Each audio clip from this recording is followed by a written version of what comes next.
So surgery చేసేటప్పుడు కొంత ఇబ్బందులుంటాయి diabetes ఉన్న వాళ్ళకి. ఏంటంటే ఏదైతే బ్యాగ్ లో మనము లెన్స్ ప్లేస్ చేస్తామో అది ఒక థిన్ ఫైబర్స్, ఒక సన్నటి దారాల లాంటి దాంతో ఈ బ్యాగ్ సస్పెండ్ అయి ఉంటుంది. అంటే ఇలా హ్యాంగ్ అయి ఉంటుంది అనమాట. ఆ దారాలు లాంటివి దాన్ని జోన్యూల్స్ అంటాం. ఆ జోన్యూల్స్ చాలా వీక్ గా ఉంటాయి డయాబెటిక్స్ లో. సో ఈ జోన్యూల్స్ ఈజీగా బ్రేక్ అయ్యే ఛాన్సెస్ ఉంటాయి సర్జరీ చేసేటప్పుడు.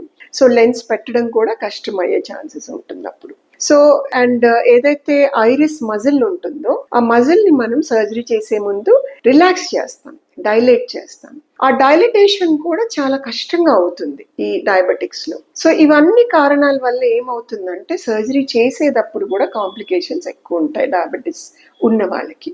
సో ఇవన్నీ మనము ఓవర్కమ్ చేసి డయాబెటిక్స్ లో చేస్తాం. ఎందుకంటే డయాబెటీస్ ఉండడం అనేది చాలా కామన్ అయిపోయింది ఈ మధ్యన.